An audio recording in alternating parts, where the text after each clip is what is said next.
அன்பான நண்பர்களே, இஸ்ரவேலை குறித்து வேதத்திலிருந்து சில சத்தியங்களை பார்த்து கொண்டிருக்கிறோம். வாசிக்கலாம். உபாகமத்தின் புஸ்தகம் 33வது அதிகாரம் 29வது வசனம். உபாகமம் 33:29. இஸ்ரவேலே, நீ பாக்கியவான், கர்த்தரால் ரட்சிக்கப்பட்ட ஜனமே, அவனுக்கு ஒப்பானவன் யார்? மறுபடியும் வாசிக்கிறேன். இஸ்ரவேலே, நீ பாக்கியவான், கர்த்தரால் ரட்சிக்கப்பட்ட ஜனமே, உனக்கு ஒப்பானவன் யார்? அருமையானவர்களே, இந்த வாசகத்தை சொன்னது தேவன் என்பதை முதலாவது நான் உங்களுக்கு ஞாபகப்படுத்துகிறேன். யாரை குறித்து சொன்னார்? இஸ்ரவேலை குறித்து சொன்னார். இஸ்ரவேல் என்பது ஒரு விதத்தில் நம்மையும் அருமையானுடைய ரட்சிக்கப்பட்ட ஜனத்தையும் சேர்ந்த ஒரு குடும்பமாய் இருக்கிறது. ஆகவே இன்றைக்கு காலை வேளையிலே தேவன் நம்மை பார்த்து என்ன சொல்லுகிறார் என்பதை வேதத்திலிருந்து உங்களுக்கு வாசித்து காண்பித்தேன். இஸ்ரவேலே, நீ பாக்கியவான். பாக்கியவான் சொன்னா ஆசீர்வதிக்கப்பட்டவன் அர்த்தம். கர்த்தரால் ரட்சிக்கப்பட்ட ஜனமே, உனக்கு ஒப்பானவன் யார்? உனக்கு ஒப்பானவன் ஒருவனும் இல்லை. இது தேவனுடைய கண் பார்வை. மனிதர்கள் பல்வேறு விதமாக உங்களை குறித்து சிந்திக்கலாம், பேசலாம். ஆனால் தேவன் என்ன பேசுகிறார் என்பதுதான் முடிவானது என்பதை நீங்கள் அறிந்து கொள்ள வேண்டும். பாருங்கள், இஸ்ரவேல் என்பது இதனுடைய முதல் பெயர் கிடையாது. இஸ்ரவேல் என்பது இதனுடைய 2வது பெயர். இதனுடைய முதல் பெயர் யாக்கோபு. அது அவனுடைய தகப்பனாகிய ஈசாக்கு அவனுக்கு கொடுத்த பெயர். ஆனால் அருமையானவர்களே, யாக்கோபு என்றால் எத்தன் என்ற அர்த்தம். அருமையானவர்களே, அவனுடைய பேரை போலவே அவன் ஆளும் இருந்தான். அண்ணனை ஏமாற்றுகிறவனாக, கண்டறியாத தகப்பனை ஏமாற்றுகிறவனாக அவ்விதமாக வாழ்ந்தான். பாருங்கள், சேஷபுத்திர பாகம் சட்டத்தின்படி ஏசாவுக்கு வர வேண்டும். அவன்தான் முதல் குமாரன். ஆனால் அருமையானவர்களே, அதை ஏமாற்றி வாங்கிவிட்டான். உங்களுக்கு தெரியும். அது மாத்திரம் இல்லை, ஒரு பெரிய கிரயத்தை கொடுத்து அதை அவன் வாங்கவில்லை. ஒரு நேர பைத்தங்கூழ், சிவப்பு பயிறு, பாருங்க, சிவப்பு கூழுக்காக ஏசா அதை அவனிடத்தில் விற்று போட்டான். களைப்பாயிருந்தான். ஆகவே அவன் சொன்னான், நான் சாக போகிறேனே. சேத்திரத்தில் பாகம் எதற்கு என்று அருமையானவர்களே அதை அலட்சியம் பண்ணினான். யாக்கோபு அதை கையெழுத்து அருமையானவர்களே, ஓனே என்றால் ரிஜிஸ்டர் பண்ணுற மாதிரி. ஆகவே ரிஜிஸ்டர் பண்ணி அந்த சொத்தை தனக்கென்று ஏமாற்றி வாங்கிவிட்டான்.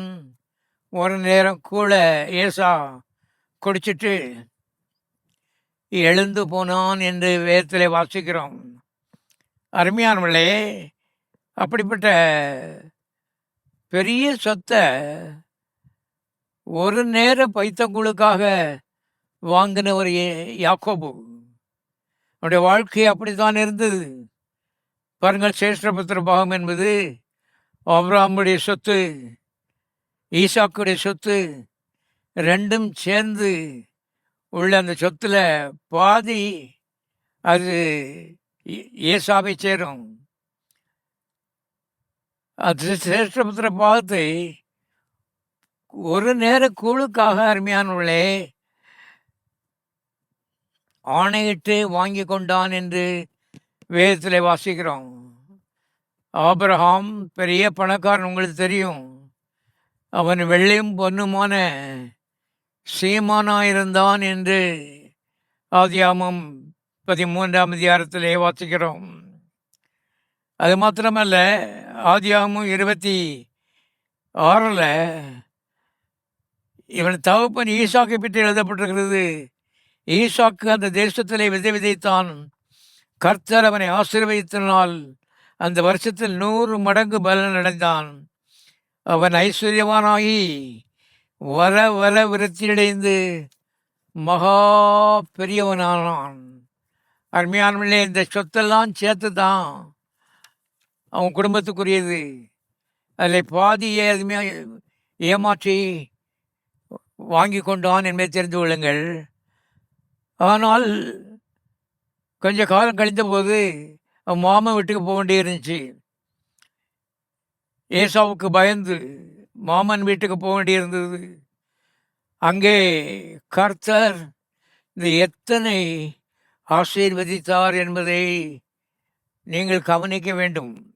என்றால் நீங்கள் இந்த குடும்பத்திலே இருக்கிறபடியினாலே தேவ நிமித்தமாக ஈடுபடுகிறார் என்பதை வேதத்திலிருந்து கற்றுக்கொண்டு அதை கடைப்பிடிப்போமானால் அதே ரிசல்ட் நம்முடைய வாழ்க்கையிலே பலிக்கும் என்பதை உங்களுக்கு ஞாபகப்படுத்துகிறேன். ஆகவே தகப்பனை ஏமாத்தினான், அண்ணனை ஏமாத்தினான், ஏமாத்துல அவனுடைய வாழ்க்கை ஓடிக்கொண்டிருந்தது. இப்படிப்பட்ட யாக்கோபை சந்திக்கும்படி தேவன் பலமுறை இறங்கி வந்தார் என்று வேதம் சொல்கிறது. பாருங்க, தேவன் இறங்கி வர்றாருன்னு சொன்னால் அருமையானவர்களே, நீசருக்காக, ஒன்றுமில்லாதவர்களுக்காக, குற்றவாளிகளுக்காக, தவறு செய்தவர்களுக்காக, சமாதானம் இல்லாதவர்களுக்காக தேவன் மெனக்கட்டு இறங்கி வருகிறார்னு வேதம் சொல்கிறது. தேவன் பெரிய ஐஸ்வர்யவான்களை தேடி காத்து கொண்டிருக்கவில்லை. வேதத்தை அறிந்து கொண்டீர்களானால் அது உங்களுக்கு நல்லது. ஆகவே இந்த எத்தனை தேடி யோர்தான் நதி கரை வருகிறார். அவனிடத்தில் சொன்னார், உன்னுடைய பேர் என்ன? அவன் சொன்னான், யாக்கோபு. இன்றிலிருந்து உன்னுடைய பெயர் யாக்கோபு அல்ல, இன்றிலிருந்து உன்னுடைய பெயர் இஸ்ரவேல். ஆகவே யாக்கோபை இஸ்ரவேலாக மாற்றினவர் தேவன். அவனுக்கு பெயர் கொடுத்தவர் தேவன். முதல் பெயர் யாக்கோபு, அது மறைய வேண்டியது அவசியமாக இருக்கிறது. நம்முடைய வாழ்க்கையிலும் அருமையானவர்களே, பாருங்கள், நான் இயேசு கிறிஸ்துவை ஏற்றுக்கொண்டிருக்கிறேன். எனக்கு 2 பேர் இருக்குது. ஒன்று ஹாரிஸு, அடுத்தது இஸ்ரேல். Harris Israel. உங்களுக்கும் அதே மாதிரி தான். இதில் நம்முடைய தகப்பன் நமக்கு கொடுத்த பெயர் ரொம்ப முக்கியம் கிடையாது. தேவன் கொடுத்த பெயர் மிக மிக வலிமை உள்ளது, மிக மிக ஐஸ்வர்யமானது, மிக மிக பரிசுத்தமானது. நன்றாய் தெரிந்து கொள்ளுங்கள். ஆகவே இயேசு கிறிஸ்துவை உள்ளத்திலே சொந்த ரட்சகராக ஏற்றுக்கொள்ளாதவர்கள் ஒருவேளை இங்கே இருப்பீர்களானால் இயேசுவே என்ற உள்ளத்துக்குள் வாரும் என்று அவருக்கு அழைப்பு கொடுங்கள். இந்த வாழ்க்கையிலே நான் இஸ்ரேலுங்கிற பெயரை கண்டுபிடித்த பின்பு அதற்கு கொஞ்சம் முக்கியத்துவம் உள்ளுகிறேன். எந்த பிரச்சனையாக இருந்தாலும், சரீர பிரச்சனையாக இருந்தாலும் சரி, வேற பிரச்சனையாக இருந்தாலும், நான் கற்றுட்டு சொல்கிறேன், ஹாரிஸ் இஸ்ரேல் வரேன். இஸ்ரேல் நிமித்தமாக நீர் பதில் கொடுக்க வேண்டும். கவனிங்கள், நீங்கள் அவ்விதமாக அதை புரிந்து கொண்டால் அதனாலே உங்களுக்கு லாபம் வரும் என்பதை புரிந்து கொள்ளுங்கள். ஏனென்றால் யார் பேர் கொடுக்காங்களோ அவங்க பெரியவங்க. இங்கே வேறு யாரும் பேர் கொடுக்கல. வானத்தை பூமியும் படைத்த தேவன் அவனுக்கு அந்த பெயரை கொடுத்தார். அவனுடைய பெயர் இப்போது இஸ்ரேல். பாருங்கள், அவன் யோர்தானை கடந்து சொந்த தேசத்துக்கு வருகிறான். ஏசாவை பார்க்க அவனுக்கு இஷ்டம் இல்லை. ஆனால் ஏசா 400 பேரோடு பட்டயத்தோடு அவனுக்கு எதிர்கொண்டு வருகிறான் என்ற கேள்வி அவனுடைய காதலை விழுந்த மாத்திரத்திலே பயந்து அருமையானவனை ஜெபிக்க ஆரம்பித்தான். தேவனை நோக்கி ஜெபிக்க ஆரம்பித்தான். அந்த வேளையில் தான் தேவன் சொர்க்கத்தை விட்டு இறங்கி யோர்தான் நதி கரையோரமாய் வந்து அவனுடைய பெயரை இஸ்ரவேல் என்று மாற்றி கொடுத்தார்.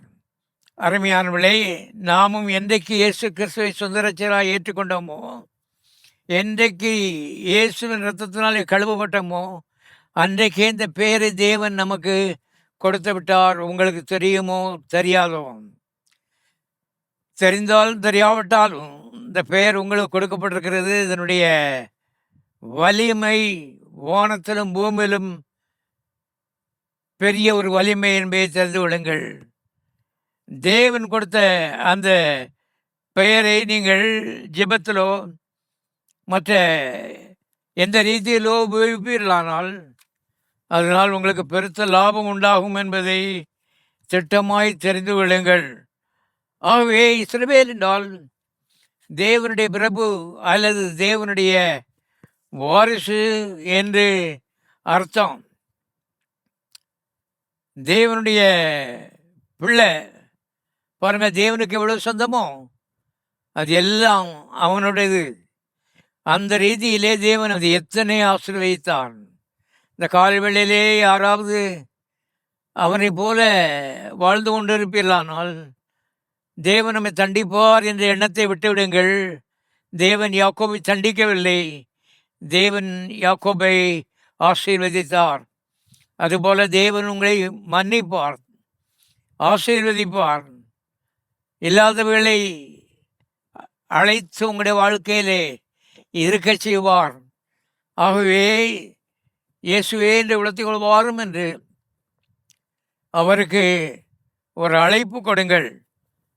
இஸ்ரவேலர் எகிப்து தேசத்திலே அருமையானவர்களே அடிமைகளாய் 430 வருஷம் வாழ்ந்து வந்தார்கள் என்று வேதம் சொல்கிறது. அவர்கள் விடுதலாக்கப்பட வேண்டிய நேரம் வந்தபோது மோசே பிறந்தான். பாருங்கள், அவன் அவர்களை கானான் தேசத்திற்கு வழிநடத்தி செல்லும்படி ஒரு பாதையை கர்த்தர் அவனுக்கு காண்பித்தார்.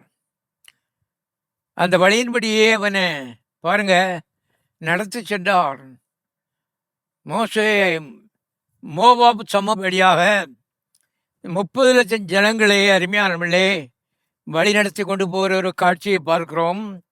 மோவாப் சமபலிக்கு வந்த மாத்திரத்திலே மோவாபின் ராஜா பாலாக்கு அவன் நடுங்க ஆரம்பித்தான். பெரிய கூட்டத்தை பார்த்து நடுங்கி தேய்த்து பிழையாம் என்று சொல்லக்கூடிய ஒரு குறி சொல்லுகிற இடத்திலே தன்னுடைய பிரபுக்களை அனுப்புகிற ஒரு காட்சியை நாம் பார்க்கிறோம். அவர்கள் மோவாபிடத்தில் வந்து பெரிய கூட்டம், ஜனக்கூட்டம் எகிப்திலிருந்து வந்திருக்கிறது. அவர்கள் நம்மிலும் பலவான்கள். அவன் சொல்லும்போதே பாருங்க, முதல் வார்த்தை அதுதான், அவர் நம்மிலும் பலவான்கள். அவர்களை பார்த்து நான் பயப்படுகிறேன். ஆனால் பேலையாம் நமக்கு உதவி செய்ய முடியுமா என்பதை கண்டுபிடிக்க வேண்டும் என்று அருமையாளுடைய பேலையாமிடத்திலே பிரபுக்களை அனுப்புகிறதை பார்க்கிறோம்.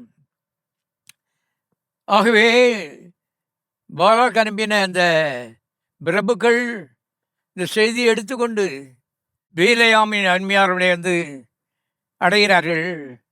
அவர்கள் வாயை திறந்த மாத்திரத்தில் அவங்க சொன்னது, ஒரு பெரிய ஜனக்கூட்டம் எகிப்திலிருந்து நமக்கு எதிராக வந்திருக்கிறது. அவர்கள் என்னிலும் பலவான்கள். நான் அவர்களை கண்டு அஞ்சுகிறேன். ஆனால் நீர் ஆசீர்வதிக்கிற எந்த ஒரு மனிதனும் அவன் ஆசீர்வதிக்கப்பட்டவன். நீர் சபிக்கிற எந்த மனிதனும் அவன் சபிக்கப்பட்டவன் என்று நான் நம்புகிறேன்.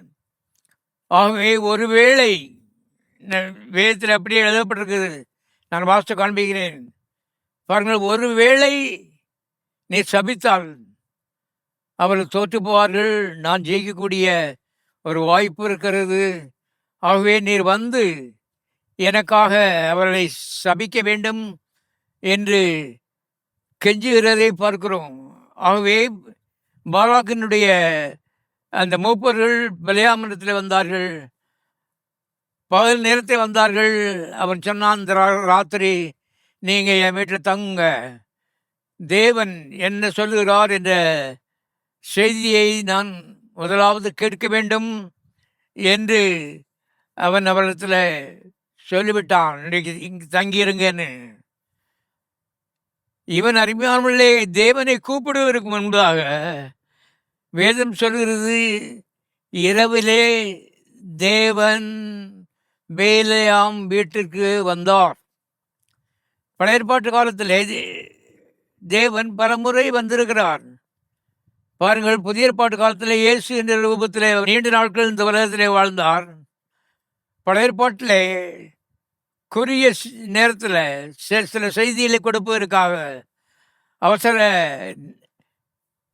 நேரத்தில் தேவன் பூமிக்கு வந்திருக்கிறார் என்பதை வேதம் திட்டமாக சொல்கிறது.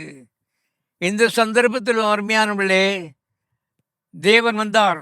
வந்து அவர்கிட்ட கேட்டார், உன் வீட்டில் தங்கியிருக்கிற அந்த மனிதர் யார்? தேவன் ஆவியாக இருக்கிறார் என்ற மாத்திரத்தில் அநேக மக்கள் ஏதோ ஒரு சக்தி என்று எண்ணிக்கொள்கிறார்கள். எலக்ட்ரிசிட்டி மாதிரி, ஸ்டீம் மாதிரி ஏதோ ஒரு சக்தி என்று எண்ணிக்கொள்கிறார்கள். தேவன் என்பது ஒன்றை போல ஒரு ஆள் என்பதை முதலாவது திட்டமாக புரிந்து கொள்ள வேண்டும். புரிந்து கொள்ளும்போது தான் அருமையானவர்களே கிறிஸ்தவ ஜீவிதத்திலே வளர்ச்சி ஏற்படும் என்பதை தெரிந்து கொள்ளுங்கள். இங்கே பிலேயாம் இஸ்ரவேலை அழிப்பதற்காக ஆட்களை அனுப்பியிருக்கிறான். செய்தி அருமையானவர்களே அங்கே போய் சேரும்போது அன்றைக்கு ராத்திரி தேவன் முந்தி கொண்டார். எதற்கு? இஸ்ரவேலை பாதுகாப்பது. வேதம் சொல்வது, இஸ்ரவேலை காக்கிறது உறங்குறதும் இல்லை, தூங்குகிறதும் இல்லை. பாருங்கள், ஒருத்தர் தூங்குறதுக்கு முன்னாடி தேவன் தனிப்பட்ட ரீதியிலே பிலேயாமை சந்தித்து பேசுவதற்காக மெனக்கெட்டு வந்திருக்கிறார். காரணம், இஸ்ரவேலின் பாதுகாவல். எதற்காக நான் சொல்லிக் கொண்டிருக்கிறேன்? நீ ஒரு இஸ்ரவேலன், நீ ஒரு இஸ்ரவேலன். ஆகவே நம்முடைய பாதுகாவலிலே அக்கறை உள்ள ஒரு தேவன் நம்முடைய தேவன் என்பதை மனதிலே இருத்த விரும்புகிறேன். அது சரீரத்தில் வந்த தீங்கா இருக்கலாம், அல்லது பொல்லாத மனுஷரால் வந்த தீங்கா இருக்கலாம், பேய் பிசாசுகளால் வந்த தீங்கா இருக்கலாம். எதனாலே தீங்கு வந்தாலும் வானத்திலும் பூமியிலும் சகல அதிகாரம் படைத்திருக்கிற நம்முடைய கர்த்தர் அருமையானவர்களே, நமக்கு ஆபத்து வருவதற்கு முன்பதாகவே பாதுகாவலின் எல்லையை பலப்படுத்துகிற கர்த்தர் என்பதை மனதிலே வைத்துக் கொள்ளுங்கள். ஆகவே தேவன் நம் அப்பா மாதிரி, பெரிய அப்பா. நம்ம அப்பாவால் செய்ய முடியாததெல்லாம் அவரால் செய்ய முடியும். அவர் ஒரு ஆள் என்பதை மனதிலே ஆழமாக பதியுங்கள். ஆகவே அங்கே அவரிடத்தில் பேசும்போது தேவன் சொன்னார், வாசிக்கலாம். எண்ணாமம் 22வது அதிகாரம் 5வது வசனம். எண்ணாமம் 22வது அதிகாரம் 5வது வசனத்திலிருந்து, எகிப்திலிருந்து ஒரு ஜனக்கூட்டம் வந்திருக்கிறது. அவர்கள் பூமியின் சாலத்தை மூடி எனக்கு எதிரே இறங்கி இருக்கிறார்கள். அவர்கள் என்னிலும் பலவான்கள். பாலாக் சொல்கிறான் பாருங்க, அவனாகவே சொல்லுகிறான். அதுதான் உண்மை. அவர்கள் என்னிலும் பலவான்கள். நீங்கள் உங்கள் வாழ்க்கையில் சில பிரச்சனைகளை சந்தித்து கொண்டிருக்கிறீர்கள். நீங்கள் சொல்லிட்டு இருக்கீங்க, அது எதிரி அவன் பலவான். இல்லை, நீங்கள் பலவான்கள். காரணம், இஸ்ரவேல் என்ற பெயரை உங்களுக்கு சூட்டின தேவன் வானத்திலும் பூமியிலும் பெரியவர் என்பதை தெரிந்து கொள்ளுங்கள். எந்த பிரச்சனையாக இருந்தாலும் பயம் என்பதுதான் அருமையானவர்களே பிசாசனுடைய அடிப்படை சக்தியாக இருக்கிறது. பயம் வந்துருச்சு, சந்தேகம் வந்துருச்சுன்னு சொன்னால் நமக்கு தோல்வி அடுத்து வரப்போகிறது. ஆகவே நாம் நினைக்கிறோம் நம்முடைய எதிரி அவன் பலவான்னு. ஆனால் உண்மை என்னன்னு கேட்டிங்கன்னா, நாம தான் பலவான்கள். காரணம், பலவானாகி தேவன் நம்மோடு கூட இருக்கிறார். ஆகவே நிச்சயமாகவே ஜெயம் உங்களுடையது என்பதை தெரிந்து கொள்ளுங்கள். ஆகவே ஜெயம் கொடுக்கிற தேவனுக்கு ஸ்தோத்திரம் என்று வேதத்திலே வாசிக்கிறோம். எந்த பிரச்சனையாக இருந்தாலும் அவர் உங்களுக்கு ஜெயம் கொடுக்கிற தேவன். காரணம், அவரை யாரும் ஜெயிக்க முடியாது. உங்களுடைய எண்ணம் என்ன என்பதுதான் முடிவை நிர்மாணிக்கிறது. ஆகவே வாசிக்கிறேன், அவர் என்னிலும் பலவான்கள் ஆகிலும் நீர் ஆசீர்வதிக்கிறவன் ஆசீர்வதிக்கப்பட்டவன், நீர் சபிக்கிறவன் சபிக்கப்பட்டவன் என்று அறிவேன். ஆதலால் நீர் வந்து எனக்காக அந்த ஜனத்தை சபிக்க வேண்டும். அப்பொழுது ஒருவேளை நான் அவர்களை முறியடித்து அவர்களை தேசத்திலிருந்து துரத்திவிடலாம் என்று சொன்னான். அப்படியே மோவாபின் மூப்பரும் மீதியானரும் குறிச்சொல்லுதற்குரிய கூலியை தங்கள் கையில் எடுத்துக்கொண்டு புறப்பட்டு பெலியாமினிடத்தில் போய் பாலாகின் வார்த்தைகளை அவனுக்கு சொன்னார்கள். அவன் அவர்களை நோக்கி, ராத்திரிக்கு இங்கே தங்கியிருங்கள், கர்த்தர் எனக்கு என்ன சொல்லுகிறார் என்று உங்களுக்கு அறிந்து உத்தரவு கொடுப்பேன். அப்படியே மோவாபின் பிரபுக்கள் பிலியாமிடத்தில் தங்கியிருந்தார்கள். தேவன் பிலியாமிடத்தில் வந்து, உன்னிடத்தில் இருக்கிற இந்த மனிதர் யார் என்றார். பிலியாம் தேவனை நோக்கி, சிப்போரின் குமாரனாய பாலாக் என்னும் மோவாபின் ராஜா அவர்களை என்னத்துக்கு அனுப்பி, பூமியின் விசாலத்தை மூடுகிற ஒரு கூட்டம் ஏற்றிருந்து வந்திருக்கிறது. ஆகையால் நீ வந்து எனக்காக அவளை சபிக்க வேண்டும். அப்பொழுது நான் அவர்களோடு யுத்தம் பண்ணி ஒருவேளை அவர்களை துரத்தி விடலாம் என்று சொன்னான்.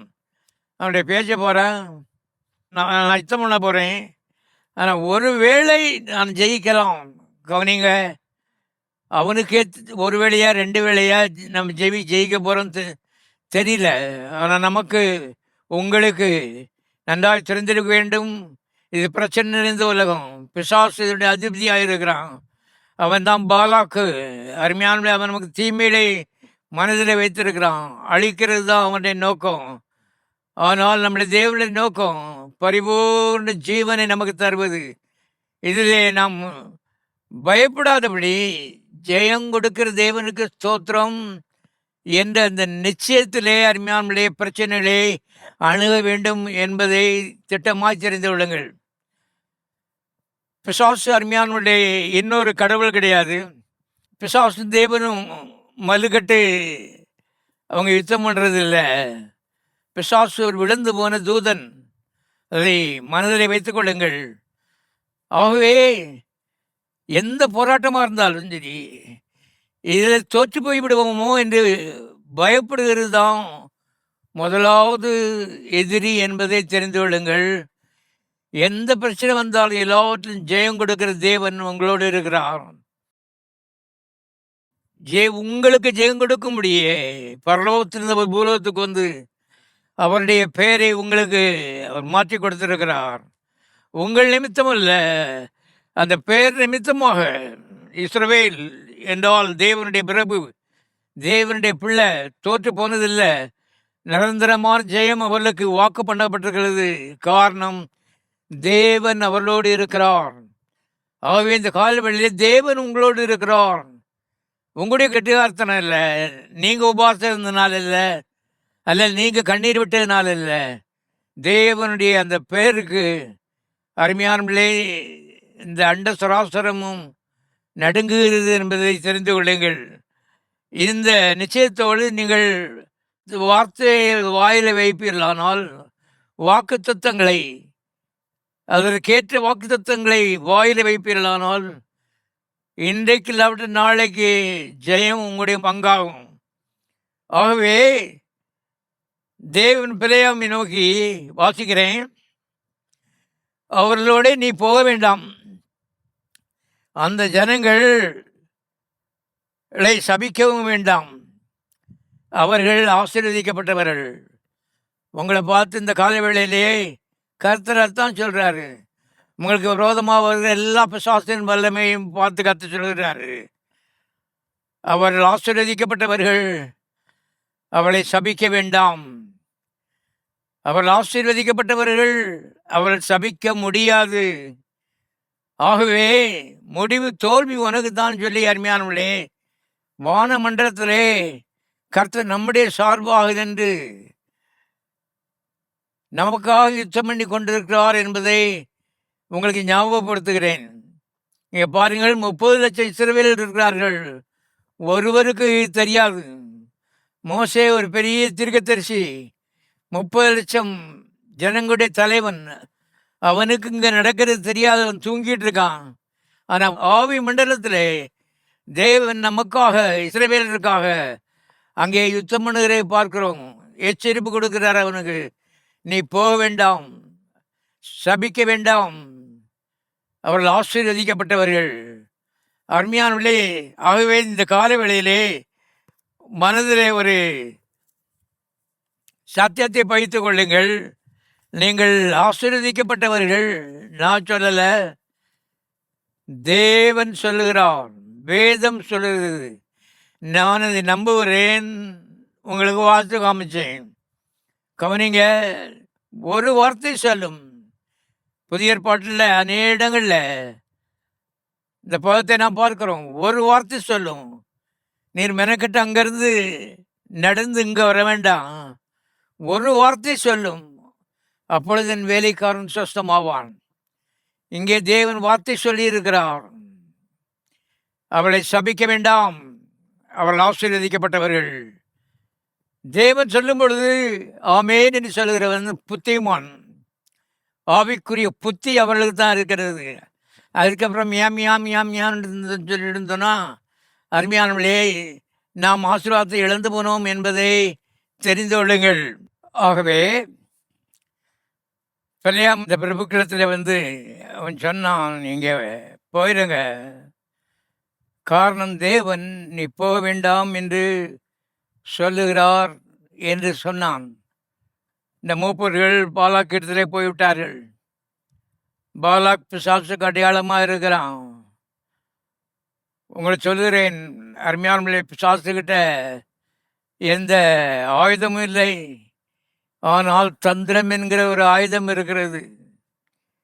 ஏமாற்று வேலை தான் அவனுடைய வேலை.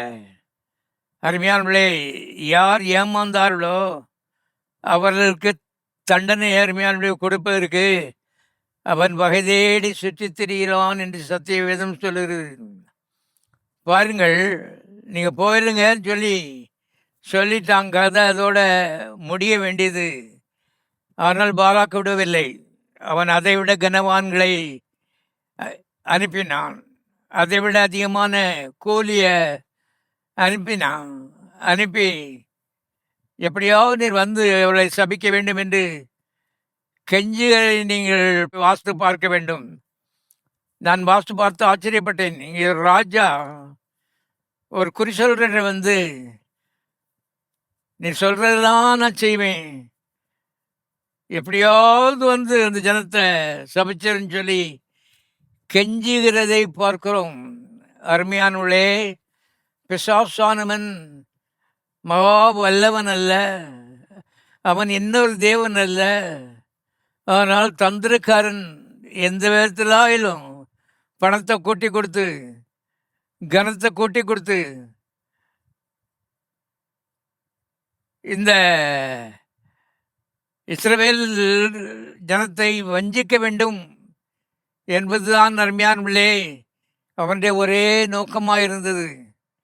ஆகவே பாலாக்கு உடைய பணத்தை அருமையானவர்களே நிறையா காண்பிக்கிறதே நாம் இங்கே பார்க்கிறோம். இருந்தாலும் அருமையானவர்களே, பிலேயாமுக்கு பாருங்கள், ஒரு பக்கம் பணத்து மேலே ஆசை, அடுத்த பக்கம் தேவன் மேலே பயம். அநேக வாழ்க்கையிலே நீதிமான்கள், நம்ம எல்லாரும் நீதிமான்கள், பாவம் மன்னிக்கப்பட்டவர்கள் நீதிமான்கள். பாருங்கள், ஏதாவது வாழ்க்கையில் இப்படிப்பட்ட சோதனைகள் வரும் பொழுது பணமா தேவனா என்ற ஒரு கேள்வி அங்கே வந்துவிடுகிறது. சிலர் அருமையானவர்களே அதை இச்சித்து விசுவாசத்தை விட்டு வழுவி அநேக வேதனைகளாலே தங்களை ஒருவ குத்தி கொண்டார்கள் என்று எழுதப்பட்டிருக்கிறது. பண ஆசை எல்லா தீமைக்கும் வேறாயிருக்கிறது. பணம் இல்லை, பண ஆசை எல்லா தீமைக்கும் வேறாயிருக்கிறது. பேலியாமுக்கு அருமையான பணத்து மேலே ஒரு ஆசை, மோவாபினுடைய பொண்ணு அவனை கவர்ந்து இழுக்கிறது. அடுத்தது தேவ சித்தத்தை மாறி போனா தீமை வருமோ என்ற ஒரு பயம். இதுக்கு இடையிலே நெருக்கப்படுகிறதை பார்க்கிறோம். எப்படியாவது கடவுள் மனம் மாறி நீ போ சொல்லிட மாட்டாராங்கிற ஒரு எண்ணம் அவனுக்குள்ளே இருக்கிறது. ஆனால் அதன் மத்தியிலே என்ன செய்வதென்று தெரியாதபடி தவித்து கொண்டிருக்கிறான். இங்கே நான் வாசிக்கிறேன், பிலேயாம் பாலாகனுடைய கனவான்களை நோக்கி, நீங்கள் போய்விடுங்கள், நான் உங்களுடனே கூட வருவதற்கு கர்த்தர் எனக்கு உத்தரவு கொடுக்க இல்லை என்று சொன்னான். அப்படியே மோவாபினுடைய பிரபுக்கள் எழுந்து பாலாகினத்தில் போய், பிலேயாம் எங்களுடைய வரமாட்டேன் என்று சொன்னான் என்றார்கள். பாலாக் மறுபடியும் அவரிலும் கனமான்களாகிய அதிக பிரபுக்களை அனுப்பினான். அவர்கள் பிலேயாமிடத்தில் போய் அவனை நோக்கி, சிப்போன் குமாரனாகிய பாலாக் எங்களை அனுப்பினார், நீர் எங்களிடத்தில் வருவதற்கு தடைபட வேண்டாம், உம்மை மிகவும் கனம் பண்ணுவேன், நீர் சொல்வதெல்லாம் செய்வேன், நீர் வந்து எனக்காக அந்த ஜனங்களை சபிக்க வேண்டும் என்று சொல்ல சொன்னான் என்றார்கள். பிலேயாம் பாலாகின் ஊழியக்காரருக்கு பிரயோஜனமாக, பாலாக் எனக்கு தன் வீடு நிறைய வெள்ளியும் பொன்னும் தந்தாலும், சிறிய காரியமானாலும் பெரிய காரியமானாலும் செய்யும் பொருட்டு என் தேவனாகிய கர்த்தர் கட்டளையை நான் மீறக்கூடாது. பாருங்கள், பெரிய பரிசைமார்கள் பேசுகிற மாதிரி பேசுகிறான். ஆனால் உண்மை என்னன்னு கேட்டால், மோவாபினுடைய பொண்ணு வெள்ளியின் மேலே இவனுக்கு ஆசை. ஒருவேளை கர்த்தர் சபிச்சிட்டார்னா நமக்கு நிறைய பொண்ணு கிடைக்குமேங்கிற ஒரு ஆசை அவனுக்குள்ளே இருந்து கொண்டிருக்கிறது. வாசிக்கிறேன், ஆகிலும் கர்த்தர் இனிமேல் எனக்கு என்ன சொல்லுவார் என்பதை நான் அறியும்படிக்கு நீங்களும் இந்த ராத்திரி இங்கே தங்கியிருங்கள். பிலேயாமுடைய உள்ளத்தை பாருங்க. விசுவாசிகளாகி நாம் இன்றைக்கு இதை பார்த்து கொண்டிருக்கிறோம், படித்து கொண்டிருக்கிறோம். அருமையானவர்களே, கர்த்தருடைய சத்தம் வந்துவிட்டது வேண்டாம் என்று. ஆனால் அருமையானவர்களே, பொன் வெள்ளி பணத்தின் மேலுள்ள ஆசை அவனை மனதை ஆட்டி படைக்கிறது. ரெண்டு கடையில் ஒரு பேட்டில், ரெண்டு கடையில் ஒரு யுத்தம் அங்கே நடந்து கொண்டிருக்கிறது. ஒருவேளை உங்களுடைய நிலை இதுவாக இருந்தால், அருமையான தேவனுடைய பிள்ளைகளே, தேவன் பொய் சொல்ல மனிதன் அல்ல, மனம் மாற மனுபுத்திரன் அல்ல. அவர் சொல்லியும் செய்யாதிருப்பாரோ, அவர் வசனித்தும் நிறைவேற்றாதிருப்பாரோ. ஒரு முறை வேண்டாம் என்று தேவன் சொல்லியிருப்பார், ஆனால் அதுதான் நித்தியமான வார்த்தை என்பதை கற்றுக்கொள்ளுங்கள். பாருங்கள், நல்ல பாடம் உங்களது இந்த சம்பவங்கள்லேருந்து நான் வாசிக்கிறோம். ஒரு முறை வேண்டாம் என்று சொல்லும் பொழுது அதுக்கப்புறம் நிறைய பணம் கிடைச்சா பரவாயில்ல, நல்லா இருக்கும். இப்படிப்பட்ட எண்ணங்கள் நம்மை கொண்டு போடும் என்பதை தெரிந்து கொள்ளுங்கள். கிறிஸ்தவ ஜீவியத்தில் ஒன்று ஆசீர்வாதம், அடுத்தது சாபம். ஒன்று தேவன், அடுத்தது பிசாசு. தேவன் சொல்லுகிறார்னு சொன்னால் எப்போது நம்முடைய நன்மைக்காகத்தான் சொல்லுகிறார். பிசாசு அருமையானவர்களே இச்சைக்குள்ளே நம்மை வழி நடத்துகிறான், சோதிக்கிறான்னா நம்ம கொண்டு போடுவதற்காகத்தான் அப்படி செய்கிறான் என்பதை திட்டமாக தெரிந்து கொள்ளுங்கள். கிறிஸ்தவ ஜீவியத்திலே சத்தியங்களை அறிந்தொண்டு அருமையானவர்களே வெற்றியாய் வாழ வேண்டும் என்று தேவன் உங்களை அழைத்திருக்கிறார். வெற்றி முழுதும் கர்த்தருடைய கருத்தில் இல்லை. வெற்றி அருமையானவர்களே மனிதனுடைய கருத்திலே பாதி இருக்கிறது. கர்த்தர் ஏற்கனவே சொல்லிட்டாரு போக வேண்டான்னு. ஆனால் இன்னைக்கு கர்த்தர் மறுபடியும் என்ன சொல்லுவார்னு நான் கேட்டுட்டு வரேன்னு சொல்லி பிழையாம் சொல்கிறான் பாருங்க. அதுவே அருமையான அழிவுக்கு அடையாளமாய் மாறிற்று. உங்களுக்கு வேதத்திலிருந்து யோசுவாவின் புஸ்தகத்திலிருந்து நான் காண்பிக்க விரும்புகிறேன். பிழையாம் அருமையான சேனங்கட்டி அங்கே போகிறான் சபிக்கிறதுக்காக. ஆனால் வீடு திரும்பவில்லை. பட்டைத்தாலே வெட்டப்பட்டு செத்து போனான் என்பதை தெரிந்து கொள்ளுங்கள். ஆகவே ஆசீர்வாதம் என்பது அது நிபந்தனைக்குட்பட்டது. தேவன் ஒரு நேரம் சொல்லிட்டாரு அப்படின்னா அவருக்கு இஷ்டம் இல்லை. அவருக்கு இஷ்டம் இல்லாதது எனக்கு இஷ்டமா இருக்கக்கூடாது, அது ஆபத்து. அவருக்கு இஷ்டம் இல்லைன்னா எனக்கு இஷ்டம் இல்லை. போ. Gold, money, silver, it is nothing. God's blessing, தேவனுடைய ஆசீர்வாதம் தான் நிரந்தரமானது, நித்தியமானது. உங்களுக்கும் உங்கள் சந்ததிக்கும் உங்கள் சந்தானத்துக்கும் அது நல்லது என்பதை தெரிந்து கொள்ளுங்கள். தேவனுடைய ஆசை அது நல்ல ஆசைகள் உங்களை பற்றி. அது உங்களுக்கு நல்ல முடிவை தரும். அருமையானவர்களே, தேவன் இங்கே விருப்பமில்லை, போக வேண்டாம் என்று சொல்லிவிட்டான். மறுபடியும் மாறிடுவாரான்னு சொல்லி பிழையாம் அருமையானவர்களே முயற்சி பண்ணுறான். இப்போ இரவிலே தேவன் பிழையாம் இடத்தில் வந்து, அந்த மனிதர் உன்னை கூப்பிட வந்திருந்தால் நீ அவரோடு கூட போ. ஆனாலும் நான் உனக்கு சொல்லும் வார்த்தையின்படி மாத்திரம் நீ சொல்ல வேண்டும். பாருங்க, முதல்ல வந்து கர்த்தர் வேண்டான்னு சொன்னார். இப்போ சொல்கிறாரு போன்னா போன்னு சொல்கிறாரு. இதெல்லாம் என்ன அருமையானுடைய சுவாசிராயி நமக்கு பாடம் என்பதை தெரிந்து கொள்ளுங்கள். கர்த்தர் ஒரு தடவை வேண்டான்னு சொல்லிட்டார்னா அது என்றைக்கும் வேண்டாம் என்பதை விசுவாசிகள் திட்டமாக அறிந்து கொள்ளுங்கள். கர்த்தருக்கு அது பிரியம் இல்லை, கர்த்தருக்கு அது இஷ்டம் இல்லை, உனக்கு அது லாபம் இல்லை, அது நஷ்டத்தில் முடியும். ஆகவே கர்த்தர் அவனுக்கு ஒரு சான்ஸ் கொடுக்காரு. எனக்கு இஷ்டம் இல்லைப்பா, ஆனால் நீ ஓட்ட விடுறேனா, நீ போனா போ, போய் அங்கே நான் சொல்கிற வார்த்தையை மாத்திரம் நீ சொல்லணும். கர்த்தர் பிழையாண்டத்தில் என்ன எதிர்பார்த்தார்? உமக்கு இஷ்டம் இல்லைன்னா எனக்கு இஷ்டம் இல்லை, நான் போகல ஆண்டவரே அப்படி சொல்லியிருப்பான்னா நீடித்து வாழ்ந்திருப்பான். அருமையானவர்களே, கவனியுங்கள்.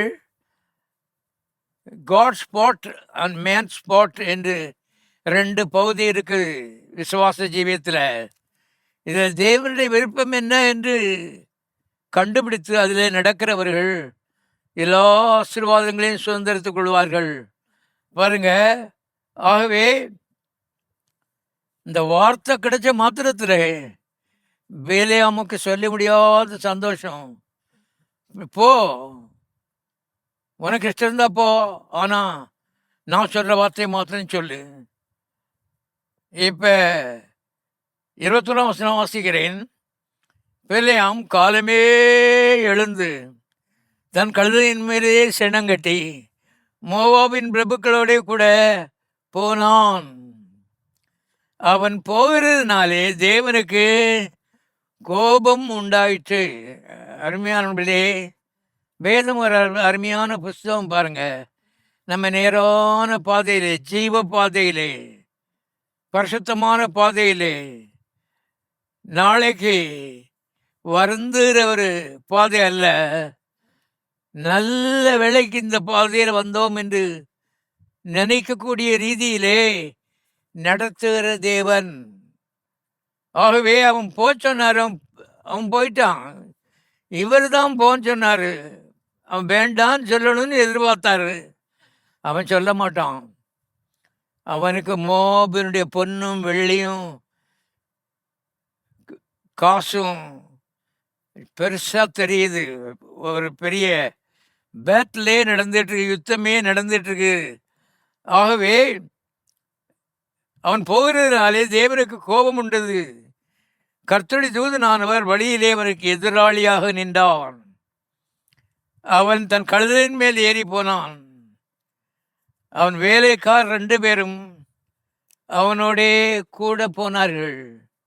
அருமையானுடைய வேதம் சொல்லுது, நான் உனக்கு போய்த்து நடக்க வேண்டிய வழியை உனக்கு காட்டுவேன், உன்மேல் என் கண்ணை வைத்து உனக்கு ஆலோசனை சொல்வேன். இந்த பதத்தை கவனிங்க, மறுபடியும் சொல்கிறேன். உன்மேல் என் கண்ணை வைத்து உனக்கு ஆலோசனை சொல்லுவேன்.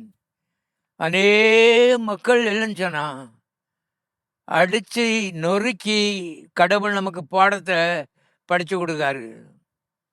அறிவீனம், ஆவிக்குரிய அறிவீனம், வேதத்தை குறித்த அறியாமை, தேவனை குறித்த அறியாமை, இப்படிப்பட்ட போதனைகள்லாம் காரணமாக இருக்குது. ஆகவே நான் உனக்கு போய்த்து நடக்க வேண்டிய வழியை உனக்கு காட்டுவேன், உன்மேல் என் கண்ணை வைத்து உனக்கு ஆலோசனை சொல்லுவேன். குச்சி வச்சில்ல, வார வச்சில்ல, கட்டி இழுத்து இல்லை, அடித்து நொறுக்கி பாருங்க, ஆஸ்பத்திரியில் போட்டு செலவை உண்டாக்குறது இல்லை. இது இயேசு கிடையாது, இது தேவன் கிடையாது, இது பிசாசின் மேலே. அருமையானவர்களே, நாம் அதற்கு இடம் கொடுக்கும் பொழுது சிக்கிக் கொள்கிறோம் என்பதை அருமையான வேதத்திலிருந்து அறிந்து கொள்ள வேண்டியது மிக அவசியமாக இருக்கிறது. ஆகவே காலமே எழும்பிட்டான், கழுதையில் சேணம் கட்டுறான். ஏன்னா கர்த்தர் மனம் மாறிடக்கூடாது, அவருக்கு மனசில் வேறு எண்ணம் வந்துடக்கூடாதுன்னுட்டு பயம். கழுதையில காலமே ஏறிட்டான். ஆனால் வேதம் சொல்லுகிறது, வழியிலே கர்த்தர் அவனுக்கு எதிராளியாக நின்றார். யோசிச்சு பாருங்க, முடிவு எப்படி இருக்கும்னு முட்டாள்களுக்குள் கூட நல்லா தெரியும். அருமையானவர்களே, கவனியங்கள். நம்முடைய வாழ்க்கையிலும் இப்படிப்பட்ட சந்தர்ப்பங்கள் ஏற்படலாம். ஆனால் அருமையானவர்களே, இவையெல்லாம் எளிதாய் ஜெயிக்கக்கூடியவைகள். பணம் உதவும், வேண்டியதுதான். ஆனால் பணம், ஆசை எல்லா தீங்குக்கும் வேறாக இருக்கிறது. அருமையான தேவனுடைய பிள்ளைகளே, ஆகவே புத்தி இல்லாத குதிரையை போலவும் கழுதையை போலவும் இராத வேலையாம் நம்மையும் பார்த்து கர்த்தர் சொல்கிறாரு, நீ கழுதையும் இல்லை குதிரையும் இல்லை, உனக்கு வாரம் தேவையில்லை, உனக்கு குச்சும் தேவையில்லை, நீ தேவனுடைய பிள்ளை, தேவனுடைய இஸ்ரேல், தேவனுடைய வாரிசு, தேவனுடைய சம்பத்து. ஆகவே தேவனுடைய ஆசை உன்னுடைய ஆசையாக இருக்கட்டும். ஆமேன். அதுதான் முடிவு. அதுக்கப்புறம் கதை இருந்துச்சுன்னா அது சோகமான கதையாக தான் இருக்கும். ஆகவே பிலேயாமுக்கு நன்றாக தெரிகிறது. ஆனால் அவனால் இந்த பொண்ணு மேலுள்ள ஆசையை ஜெயிக்க முடியல. அருமையானவர்களே, கவனிங்க.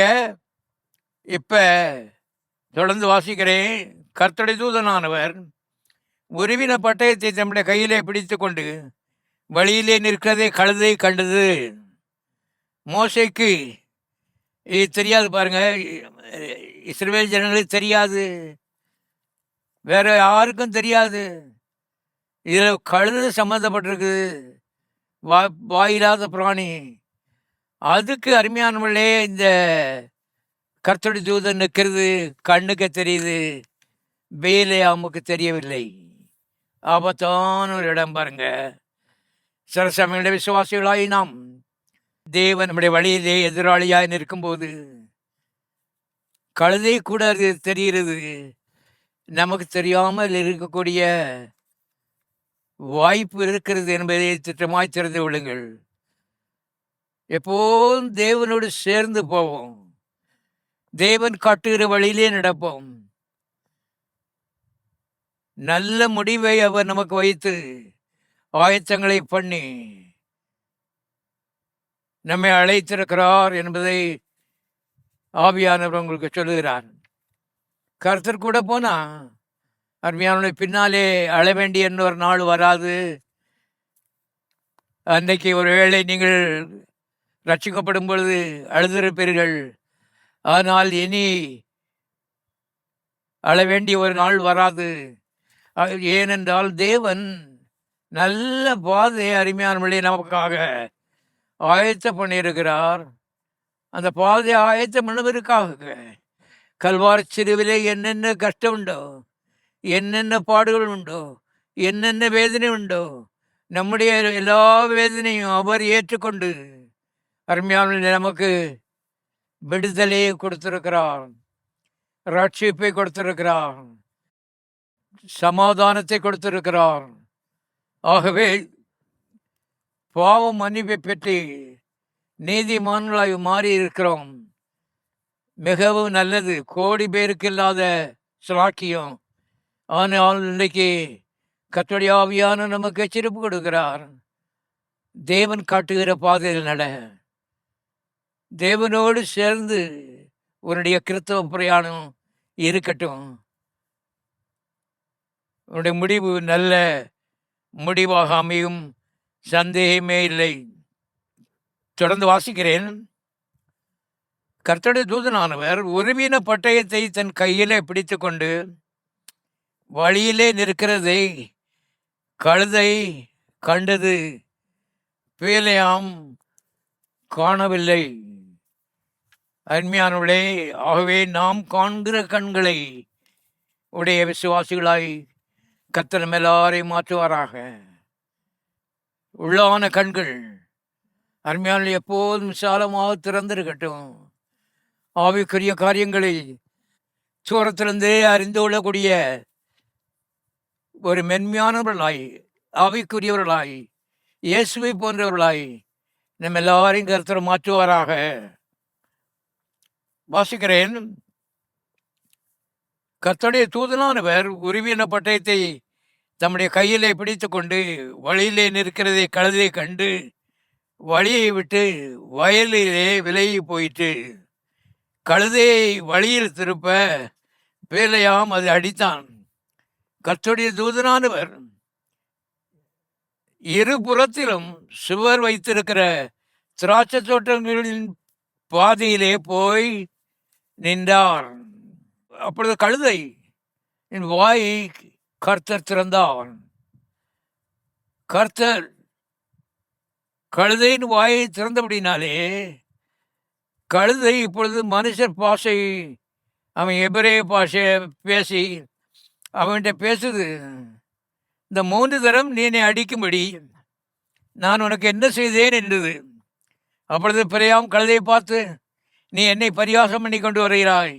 என் கையில் ஒரு பட்டயம் மாத்திரம் இருந்தால் இப்பொழுதே உன்னை கொண்டு போடுவேன் என்றான். கழுதை பிறையாமை நோக்கி, நீர் என்னை கை கொண்ட காலம் முதல் இந்நாள் வரைக்கும் நீர் ஏறின கழுதை நான் அல்லவா? இப்படி உமக்கு எப்போதாலும் நான் செய்ததுண்டா என்றது. அதற்கு அவன் இல்லை என்றான். அப்பொழுது கர்த்தர் பிலேயாமின் கண்களை திறந்தார். ஓ, என்னுடைய ஜெபம் எல்லாம் கர்த்தர் நம்ம எல்லாருடைய கண்களையும் திறக்கணும். ஏன்னா இப்படிப்பட்ட ஒரு அவலமான ஒரு நிலை நம்முடைய வாழ்க்கையிலே ஏற்படக்கூடாது.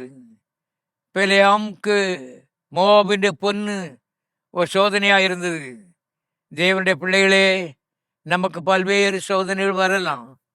இதில் உறுதியாய் அருமையானே நின்று கர்த்தர் நமக்கு வைத்திருக்கிற அந்த ஜீவ கிரீடத்தை அருமையாக ஒவ்வொருவரும் பெற்றுக்கொள்ள வேண்டும் என்று நான் ஜெபிக்கிறேன்.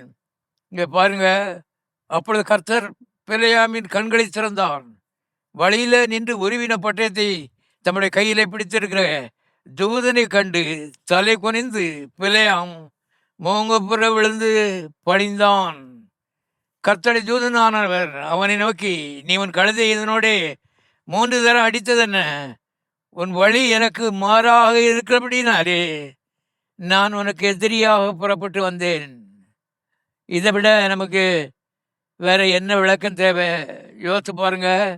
ஆகவே சில காரியங்கள் ரொம்ப உங்களுக்கு ஆசையாக இருக்கு, நில்லுங்கள், சற்று நில்லுங்கள், ஆவியானவரின் ஆலோசனை கேளுங்கள். இது கர்த்தருடைய திட்டம்தானா என்பதை நிச்சயப்படுத்திக் கொள்ளுங்கள். கர்த்தருடைய திட்டமானால் உள்ளே மறுபடியும் பிறந்த இந்த ஆவியிலே ஒரு தேவ சமாதானம், நிம்மதி, அருமையானுள்ளே நிலவும் என்பதை திட்டமாய் தெரிந்து கொள்ளுங்கள். அவ்விதமாக தேவனும் நீங்களும் சேர்ந்து போகும் பொழுது தோல்வி என்பதே உங்களுடைய வாழ்க்கையிலே இல்லை. நிரந்தரமான வெற்றியை தேவன் உங்களுக்கு வைத்திருக்கிறார். இப்போ ஒரு அறிக்கையோடு முடிப்போம். எல்லாரும் சொல்லுவோம், நான் ஒரு இஸ்ரவேலன், நான் பாக்கியவான், நான் ஆசீர்வதிக்கப்பட்டவன், எனக்கு ஒப்பானவன் ஒருவனும் இல்லை. எல்லாரும் தயவுசெய்து எழுந்திருப்போம், ஜெபிப்போம். பரலோக பிதாவே, நாம் துதிக்கிறோம். எல்லாவற்றையும் நீர் எங்களுடைய நன்மைக்காகவே செய்த தேவன். அழைக்காமலே நீர் எங்களை அழைத்து இஸ்ரவேல் என்ற பெயரை எங்களுக்கு கூட்டி கொடுத்திருக்கிற அன்புக்காக நான் ஸ்தோத்திரம். ஒவ்வொரு முறையும் இந்த இஸ்ரவேலை குறித்து பெருமை பாராட்ட அப்படிப்பட்ட ஒரு உள்ளத்தை எங்களுக்கு தாரும்.